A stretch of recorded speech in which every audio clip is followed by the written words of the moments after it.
ॐ सहनाववतु सहनौ भुनक्तु सह वीर्यङ्करवावहै तेजस्विनावधीतमस्तु मा विद्विषावहै ॐ शान्तिः शान्तिः शान्तिः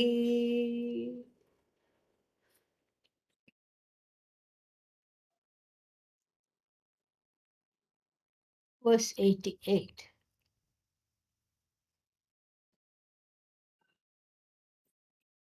प्राणेनाम्भसि भूयः पिबति पुनरसावन्नमश्नाति तत्र तत्पाकं जाठरोऽग्निस्तदुपहितबलो द्राक्षणैर्वा करोति व्यानः सर्वाङ्गनाडीष्वथनयति रसं प्राणसन्तर्पणार्थम् निस्सारं पूतिगन्धं त्यजति बहिरयं देहतोपानसंज्ञः. Interesting verse. Actually, 88 and 89 go together. They are part of a package deal. 88, not much to talk about because in verse 88, it's just a list. It's a list of pranic. Yes, now we have the word pranic like Vedic, all these things. So it's a list of pranic activities, which is important to know. It's very, very nice because everything is so, the whole science is very, very sophisticated. And, the Ayurveda, I mean, extremely sophisticated. And Ayurveda comes from Veda. And so there is a very sophisticated understanding of the movement of the various what are called, for lack of a better translation, what is that called? Vital forces, pranas. And so how they move throughout this body, how they sustain this body, this mind, etc. So this is a kind of an enumeration of that, which the verse that I just chanted. And verse 88 is an enumeration of that. It's an enumeration of what is it that's going on in the body and why is it important to understand this is going to be revealed in the very next verse, verse number 89. So let us look at verse number 88. It shouldn't take too long. And let's see, I'm missing the tika in case, yeah, there it is. No, there it is not. Okay, one second. Yeah. Okay, so pranena ambhasi, pranena ambhasi, no, ambhamsi, plural, ambhamsi, bhuyah pibati. Bhuyah means again and again. Pibati, pibati is the verb. Drinks. So, drinks. Drinks what? Drinks water. Ambhamsi pibati. Ambhamsi, neuter for water. Ambhamsi, second case, plural. Ambhamsi pibati. Pranena, pranena, asau deha. This one Tika says, pranena kritva bhuyah ambhamsi pibati.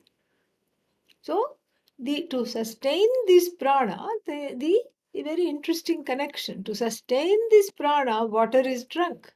Like, for Navaratri, many people do what is called a water fast. So, for the 9 days of the goddess, so people just do water fast. Sometimes they do for 9 days. So that water alone sustains the prana, sustains the body, sustains the mind.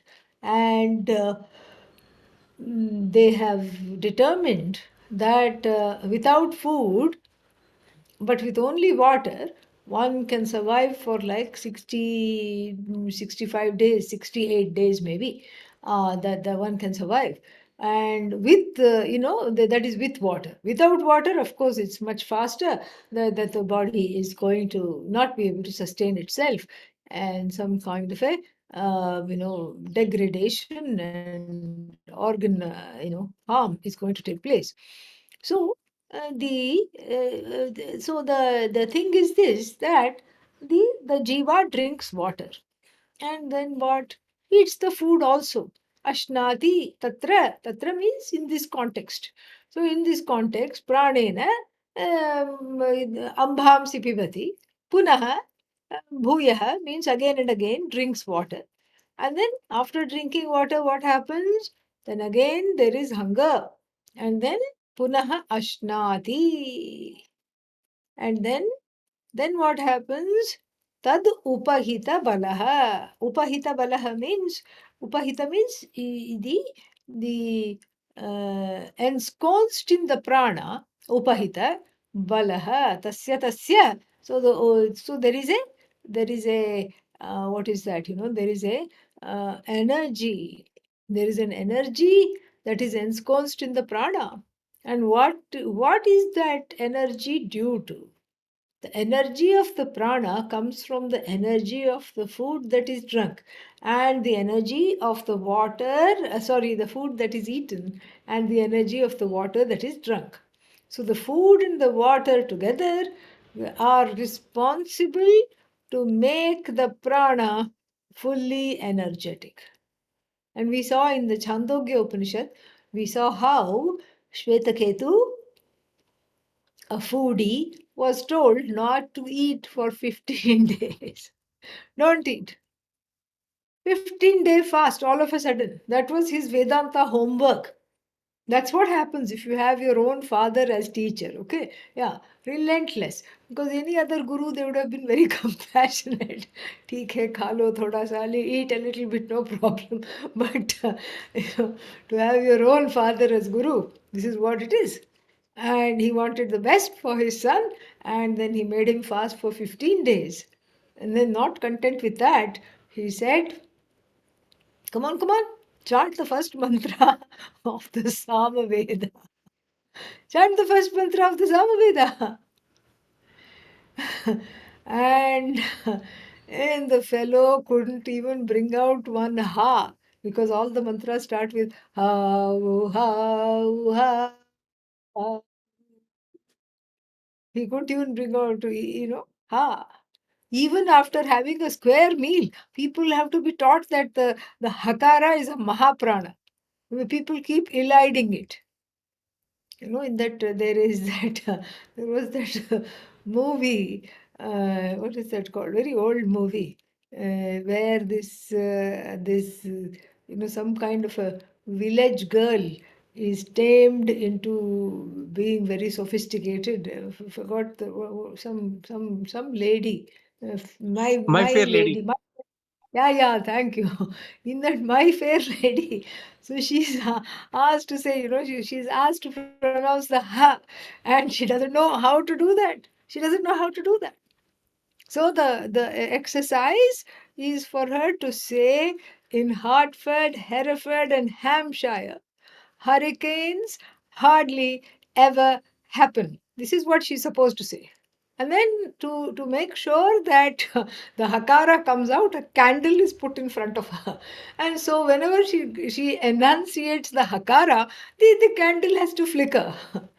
But the way she pronounces it is that the hakara comes in the word ever. She pronounces it as hever, and then everything else is Artford, Hereford, Hampshire. So it's like completely opposite.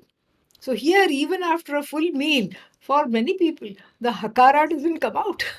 Whether one is English or Indian or whatever, one just elides over it, because it's a very, from the stomach you have to take out that thing. And then so that the her doesn't come. So therefore here the upahita balah jadharagnihi pakam karoti. So then the prana has the so the prana has the energy not by itself, but it is dependent upon food and water. This is what Shvetaketu was made to understand, because he could not even bring out the first ha. And so Shvetaketu was then told to go approach his mummy and get some food and then come back to the Vedanta class. And then he was able to remember the mantras, he was able to chant the mantras, no problem at all. No problem. And then, so this is what the so this is the understanding that the prana, first of all, is overrated. Prana is overdetermined in all bodies because we feel like we cannot live without it. But here, the prana itself is dependent upon the food and upon the water. And in the Chandogya, the food and water have very interesting names. So the food is called, the desire to eat is called ashanaya. Ashanaya. The desire to eat is actually thirst. The meaning of the word thirst, very interesting. Ashanaya means that ashitam nayati, that which moves the food in the stomach and to all the other organs, etc. What is that? Water.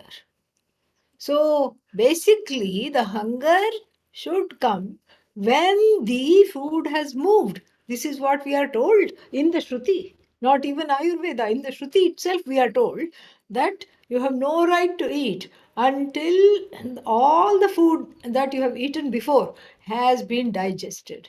So this is so this is what the person does: eats, drinks, etc., and then he eats and drinks and all these things. And then what? So, तस्य वा तेन प्राणेन उपाहित उपाहितबलः वीज्यमानः सन् द्राक् शीघ्रं शनैर्वा यथा प्राणं प्रयत्नं करोति.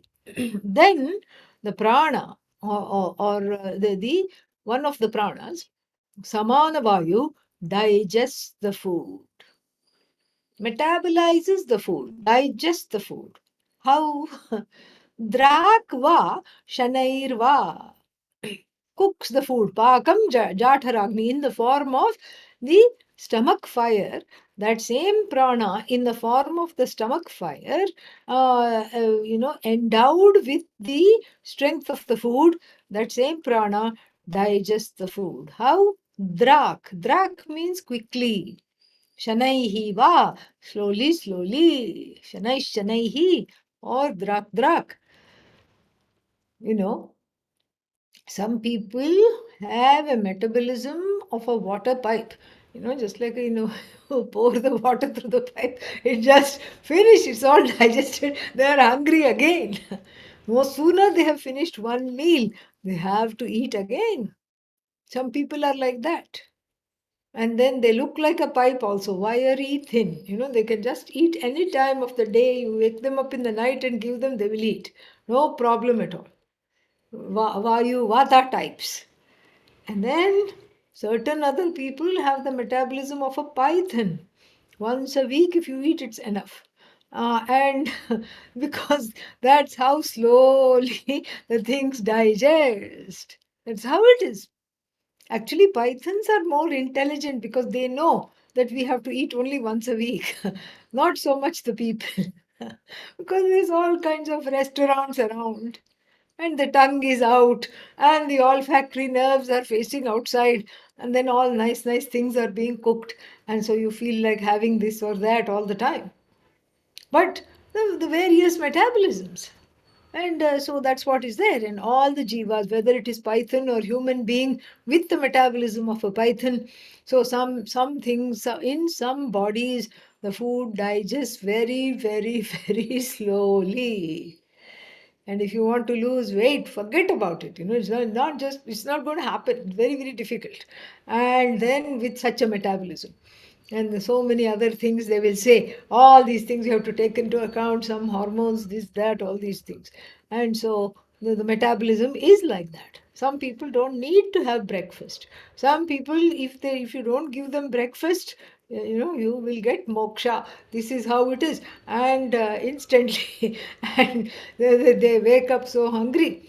And so it's all various kinds of bodies. There is a nod to Ishvara Srishti in saying Shanairva, Drakva. Quickly, quickly. The Drak means quickly, quickly. Shanairva, Yatha Pranaha, Prayatnam Karoti. Prayatnam karoti means it tries to digest the food. I mean, it's getting energy from the food even to digest the food in the form of the Jatharagni, which cooks the food again in the stomach. Jatharagni means stomach fire. Atha, now, Pakanantaram Paripakva Anna Udakarasam Saram Prana Santarpanartham Va Sarvanga Nadishu Nayati.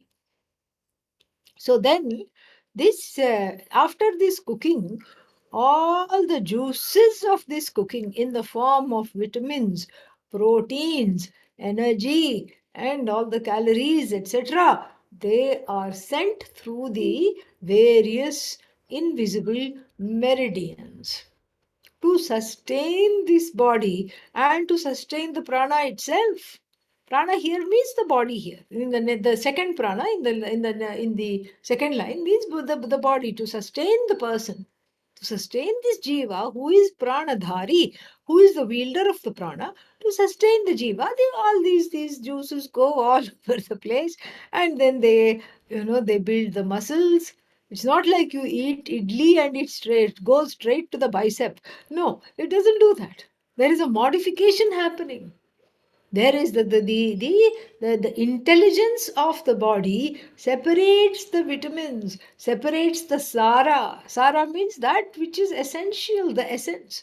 Separates the sara, separates the vitamins, separates the proteins and the amino acids. Very important. We forget how important the amino acids are for any kind of metabolism and for the sustenance of the body. So all the essential things, and all the vitamin B complex and all the other vitamins, the food is the multivitamin, really.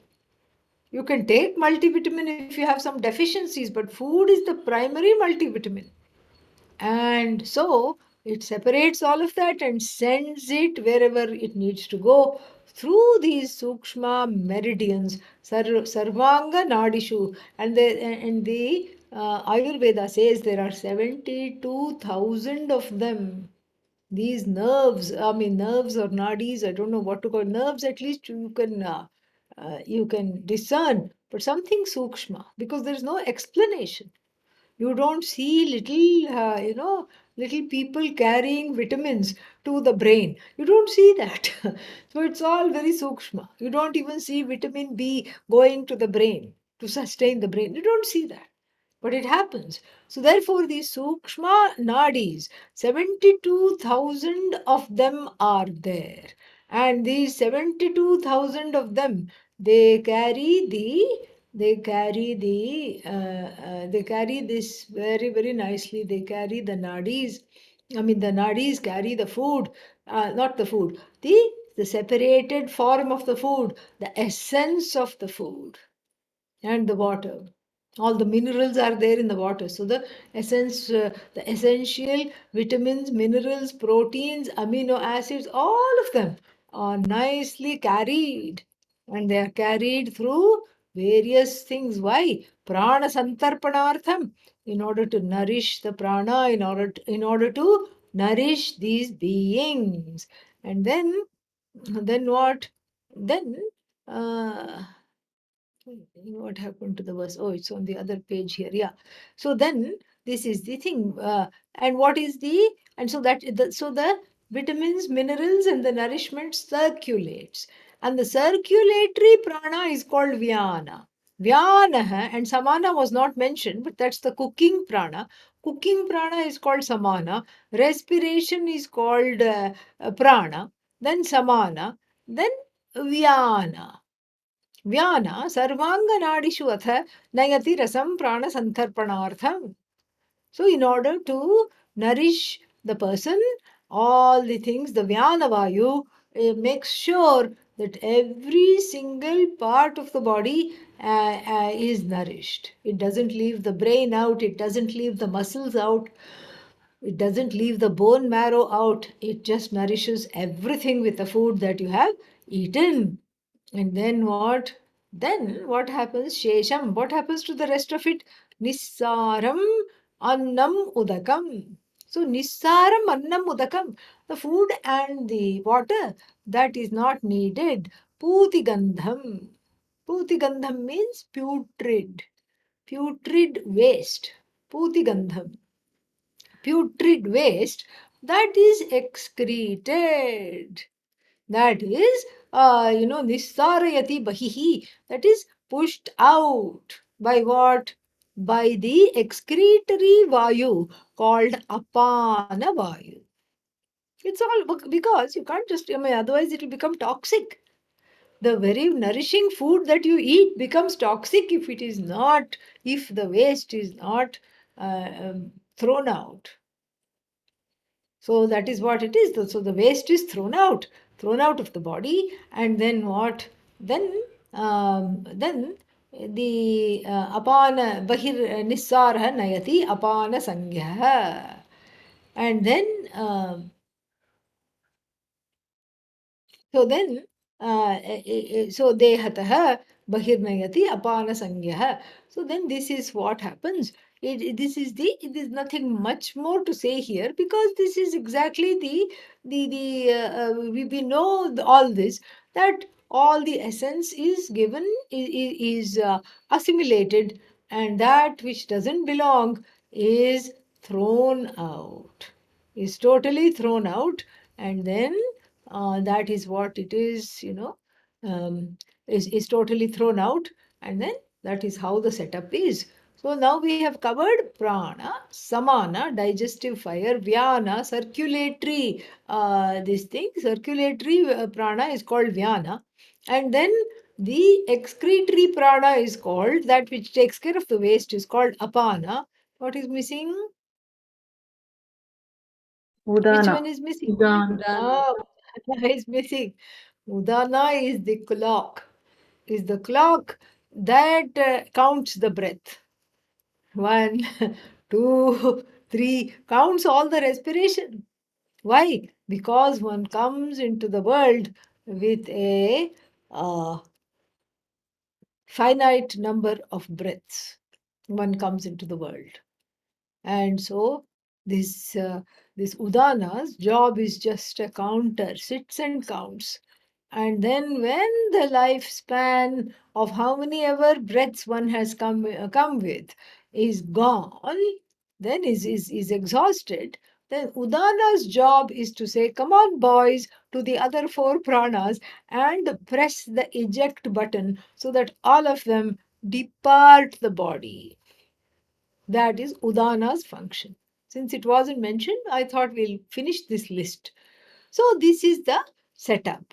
Now, why is this setup important? This setup is very important because generally we have a name for all these pranas, and then generally we say, oh, Udana Vayu is sitting there ticking, Vyana Vayu is not working properly, I have circulatory problems, Samana Vayu is upset because I have a stomach flu. Like this, we are used to talking about it, and we have become overly dependent upon the five pranas.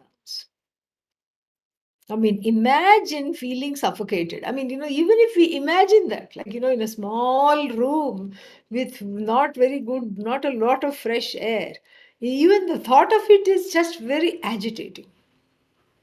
And if you go into a cave or something like that, and then you're just very worried. And even though there seems to be some fresh air, and people do get very claustrophobic and worried because, oh my God, how will I take the breath?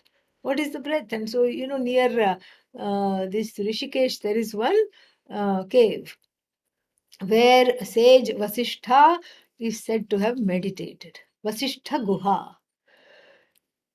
And it's a long, from what I could tell, L-shaped cave. Okay, maybe not L-shaped, hockey stick shaped cave. So you go inside, and then it curves a little bit. the hockey stick shaped cave. And in the beginning, there is little bit of light from outside. As you go, it's just pitch dark. And there's a little lamp and an altar when you come to the other side of the hockey stick. And then there is some air coming. You can see that there are some apertures somewhere. You don't know where they are, but they are there. And you can breathe quite comfortably. But people get very, very agitated sitting in there because, oh my God, and then if more people come, I mean, it can hold a lot. I mean, it's very deceptively small. It is deceptively, it looks deceptively small, but it is quite big.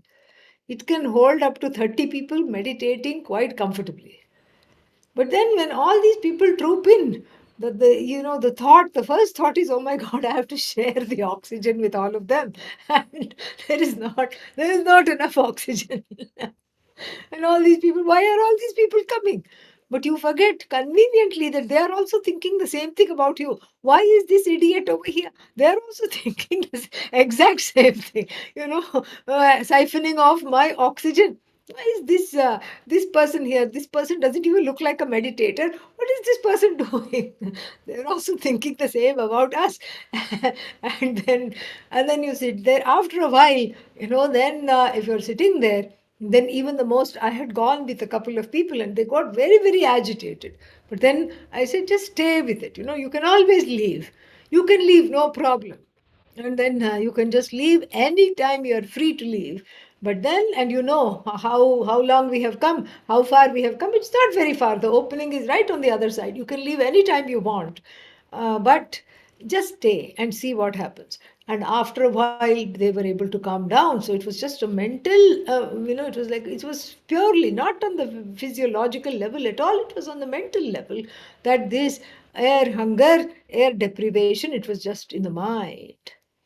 And so you can see, okay, then you calm down, then the breathing comes down. When the breathing comes down, the mind automatically calms down. So there is some kind of an ashraya. There is a overt dependence on the prana, and there is this feeling of not wanting to be suffocated, not wanting to, have air deprivation, because of which I feel I am alive. But the Kathopanishad, in its compassion, puts an end to this misapprehension. The Kathopanishad says, na pranena na apanena, na pranena na apanena va, martyo jivati kaschana, itarena tu jivanti, yasmin etau, upashritau, upahritau. You think the Kathopanishad is it's wonderful because there is no going around the bush. Just straightforward, extremely straightforward. Na pranena, not by prana, nor by apana. Prana taking in the air, apana excreting. So neither by inhalation nor by exhalation or excretion does the person live. The person does not live by the power of prana. Martyaha, this mortal body, mind, sense complex, does not live by the prana. This is a very big thing. This is a huge, you need kind of a adjustment of the thought, because one has been laboring under the misapprehension that one is dependent upon prana. Okay, maybe I am not dependent, but the body is dependent. No, the body is also not dependent upon the prana. This is a very big revelation. Extremely big revelation. Na pranena na apanena martyo jivati kaschana. Kaschana means anyone. No one, in other words. Kaschana here contextually means no one lives by prana or apana, and this comes at the heels of enlisting and enumerating all the things that they do. Oh my God! If I don't live by prana, vyana, samana, udana, apana, then who is carrying the food? Who is carrying the water? Who is expelling the waste? Who is making sure that all the sara, the vitamins and proteins and all are extracted and sent to the various departments of the body? Then if prana is not an important person, then why is it being discussed? Prana is a functionary. It's a functionary of what? Bhagavan, Brahman, the self. That is what it is. Ishvara. And so the prana is a manifestation of Ishvara, no doubt. It's a functionary. So it is Bhagavan in the form of prana, Bhagavan in the form of apana, Bhagavan in the form of vyana, samana, udana, etc. That's conducting without really doing, even, moving, conducting or enabling these things to happen, all the bodily functions to take place. In the 13th chapter, there is a very nice, of the Bhagavad Gita, there is a very nice word, two words that I use. Upadrashta Anumanta, Bharta Bhokta Maheshwarah. Upadrashta Anumanta. Anumanta means the great permitter, the one who permits things to take place without moving a muscle. One, just by lending that consciousness to the pranic function, makes the prana into Ishvara and makes it do its job to sustain the body mind sense complex. So no mortal lives by prana alone. This is a very revolutionary thought, and something that is difficult to assimilate, not very easy to assimilate.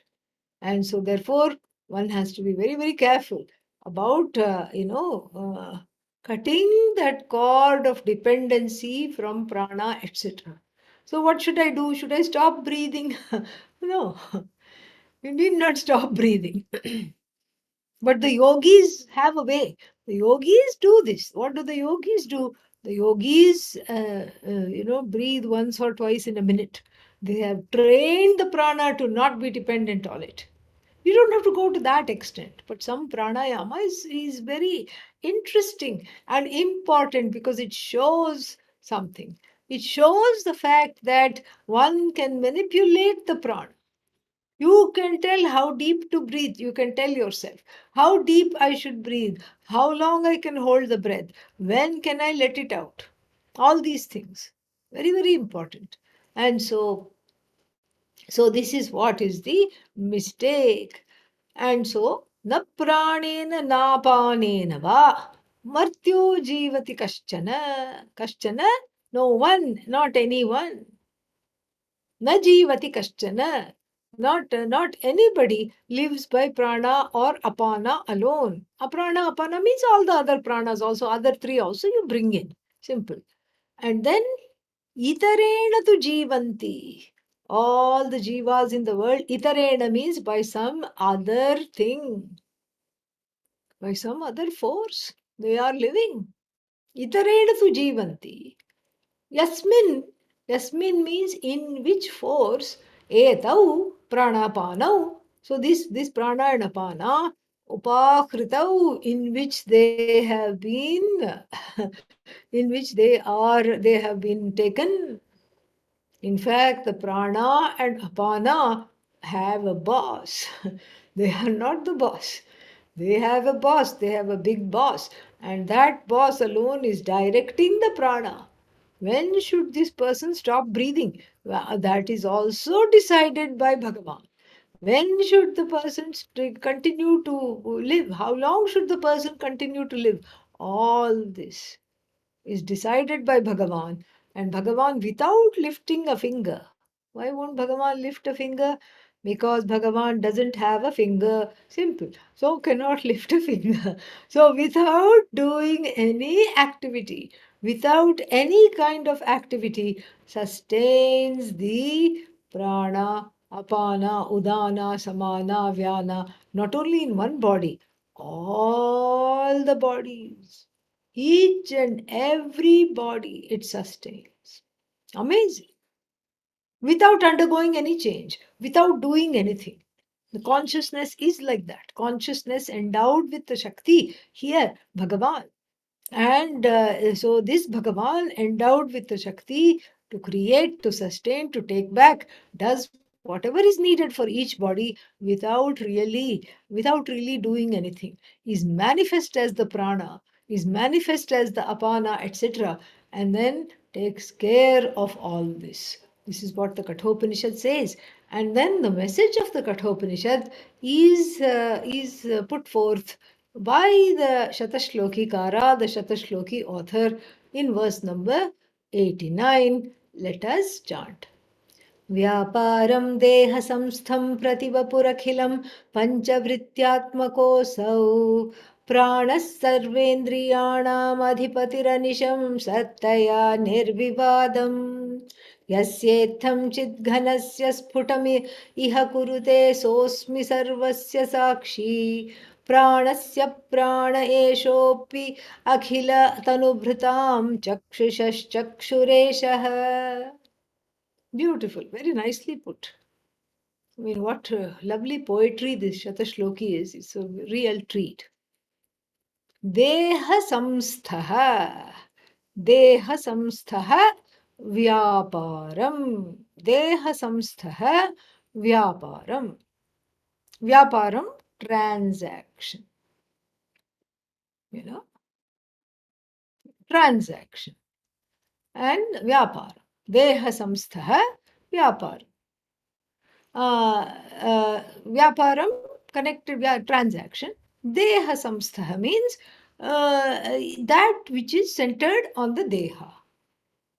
Vyaparam. All the transactions centered on the deha. Each and every transaction that is centered on the body includes mind and senses also, because the prana sustains all of them. So then what happens? Then the deha samsthasya, let's go back to the verse. Vyaparam deha samstha prati vapuhu akhilam. With regard to each and every body, which comprises the entire universe. So if there is some organic matter in mass, which curiosity and perseverance are really trying to find through collecting soil samples every day. So let's say there is some organic matter, some kind of a being, some DNA is found, or some life form of the past is found. Even that little body, that microscopic body, goes through the same laws as this body here of an elephant or a hippo. Doesn't matter how big, anu, or big, doesn't matter. If it is atomic or it is huge, doesn't matter. Same law. So vyaparam deha samstha vyaparam prativapur in each and every body. Vapuhu prativapush. So prativapuhu akhilam means without any shesha, nishesham, without any kind of a leftover. And panchavrityatmakau, pantavrityatmakaha asau. So these fivefold energy, panchavrityatmakaha means that which is endowed with this fivefold energy. So that which is endowed with the fivefold energy, and this, which is endowed through these fivefold energy, which is what? Prana, apana, vyana, samana, udana, namely. It has these names. Why? According to the functions performed, through various activities which are performed. And then why? So this collectively they are known as prana. So the fivefold energy, asau prana, that which is known by prana, sarvendriyanam adhipatihi anisham sattaya nirvivadam. Nirvivadam, undoubtedly. Undoubtedly what? Anisham.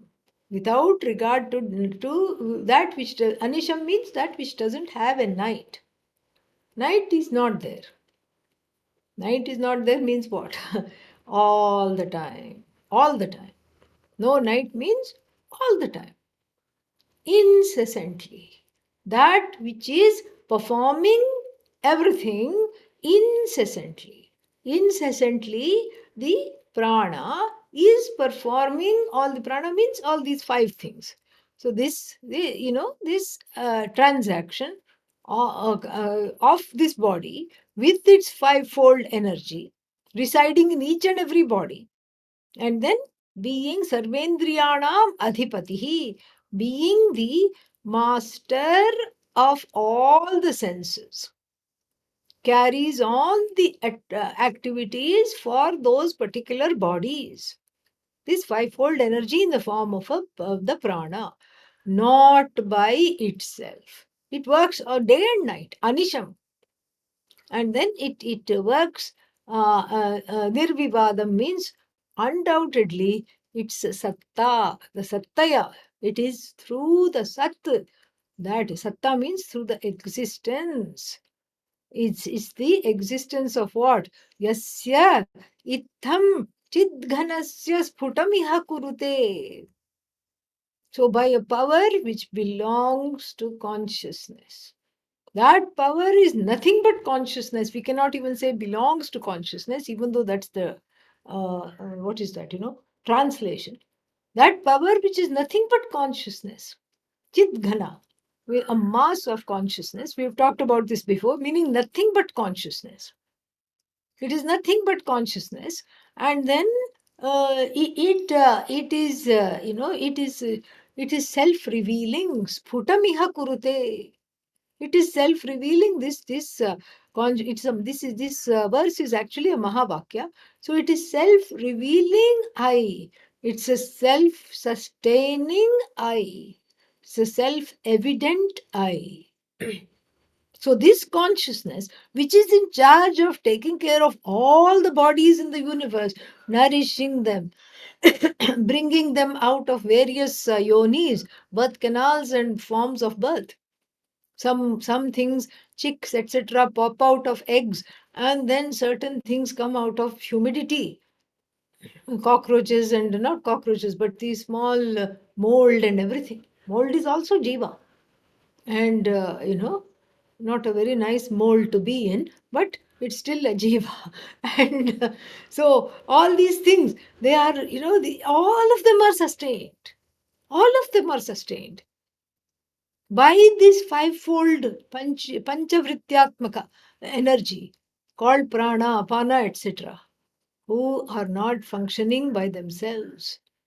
And nirvivadam, undoubtedly, they are functioning through a satta, sattaya, in the form of this satta. Itham bhute tritiya, sattaya. What satta? Chidghanasya sattaya. Through this chidghana, through this consciousness. And how do I know this? Sputameha kurute. It makes it very evident. How does it make it very evident? Saha aham asmi iti. That consciousness is the only way to know that consciousness, which is in charge of nourishing the entire body of jivas in the whole world, is through understanding it as I. That's the only way. No other way is remaining at all. No other ways. How else will you know this chit? It cannot be objectified. It doesn't have form. It doesn't have limbs that you can grasp it. You cannot objectify it. You cannot, it is not available for sense organs. It is not available for the mind, as we talked about. It's not available for any pramana. How are you going to see it? How are you going to know it? Thankfully, it doesn't need any pramana. It is not pramana siddha. Thankfully, it's not an object of the pramanas. Otherwise, pramanas it will be dependent upon the pramanas. Here it is limitless I. So if it is not dependent upon the pramanas, what is it dependent on? It is dependent on that self-revealing I alone. It is cognized as that self-revealing I. Doesn't need a pramana. Swatas siddha. Self-proven, self-established, doesn't need proof, doesn't need inference. All the proofs go poof in the presence of which shining consciousness which never shuts up and keeps on advertising itself as I am, I am, I am, I am, I am, I am, I am, incessantly. And that is the Sakshi. That is the one that is the observer of the prana. You are not the prana. You are not dependent upon the prana. You are the observer of the prana. And that which is the observer of the prana. If you think of prana as respiration, does not need to breathe. The observer of the prana is free of being dependent upon it. This is what is the place of objectivity. And here the author borrows heavily from the Kenopanishad. Pranasya prana, he quotes. Eshaha api akhila tanubhritam. For all the carriers of the body, for all the beings. Tanubhrit means being, the one who is wielding a body.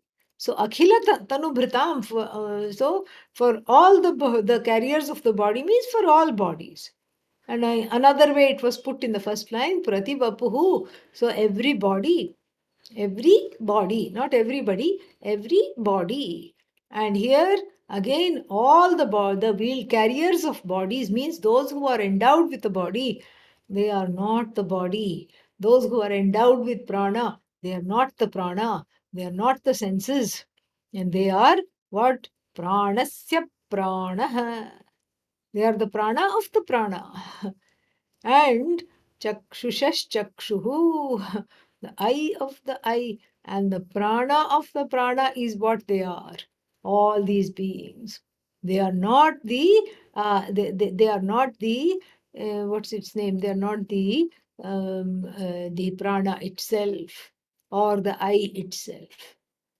Because if the eyes, all you need is the eyes for them to see. Why doesn't a dead person's eyes see? Sometimes, unfortunately, people die away with the eyes open. And then you go like this, and there is no recognition there.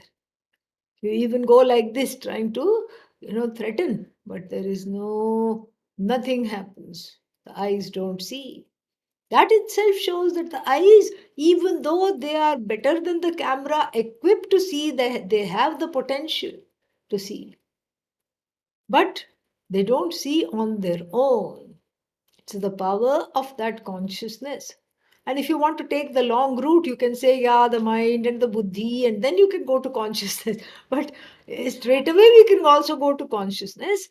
It is by some other force, which we call the eye of the eye, the ear of the ear, that which makes the eye capable of sight, that which makes the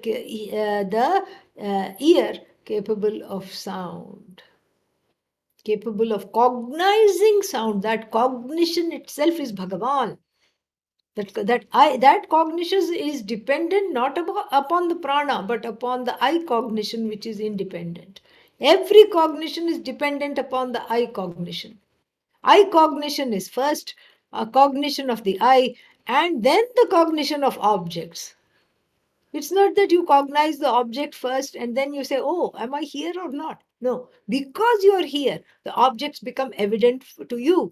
Because you are self-evident, you are like a radiant sun. The objects become evident to you. You light up everything wherever you go. You light up your own mind, and the self-ignorance therein also is lit up. It's amazing. That's why you say, I need Vedanta. I need Vedanta. Why? Because of this alone. And so, very beautiful. And so, this Chidghanasya Sputam Iha Kurute. How Sputam Kurute means it makes it evident. How? As Saha Aham Asmi, this consciousness alone I am. I'm not the conglomerate of this body, mind, sense complex. In fact, I am the witness of everything. And that witness in the Kenopanishad is described as Chakshushash Chakshuhu, Shrotrasya Shrotram, Pranasya Pranaha. I am the seer of everything. I am the Sarvasya Sakshi, the all-seeing seer.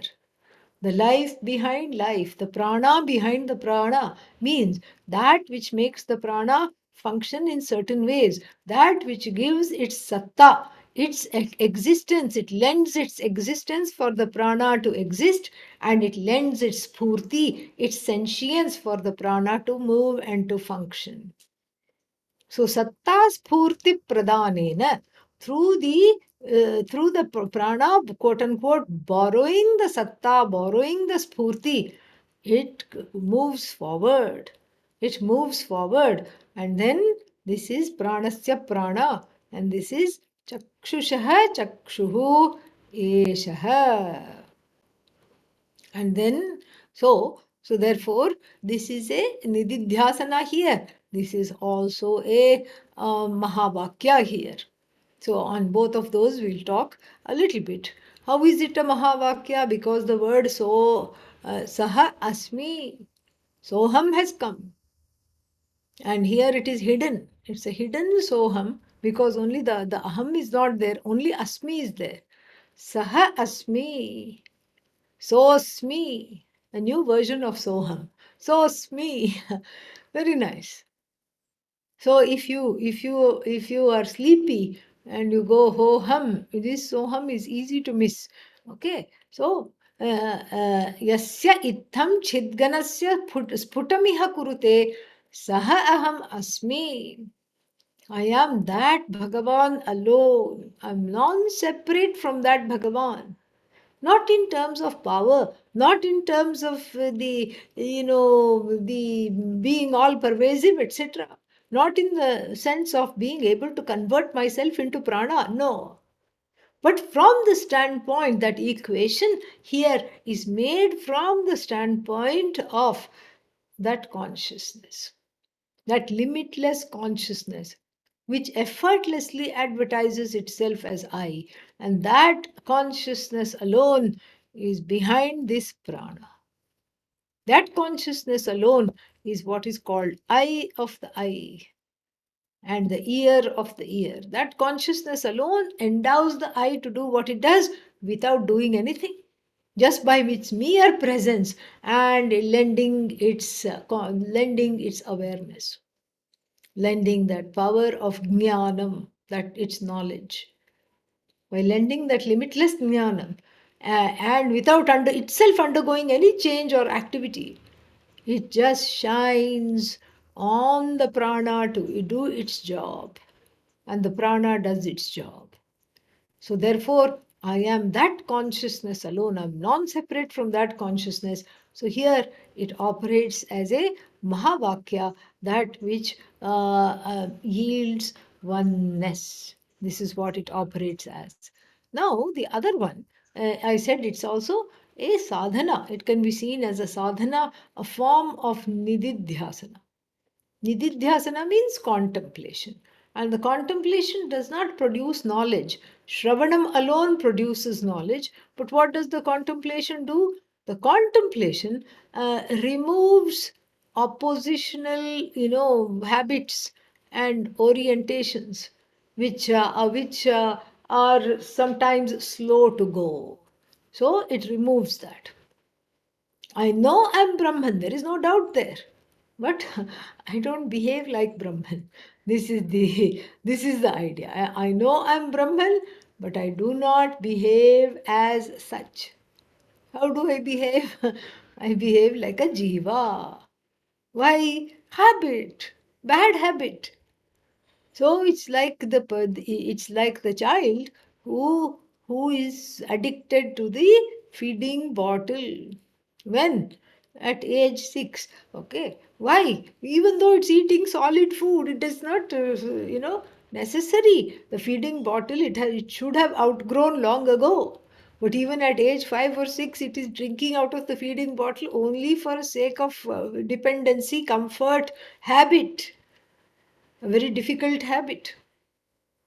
And so, so sometimes in India they put some, neem leaves, crush the neem leaves and put it on the feeding bottle.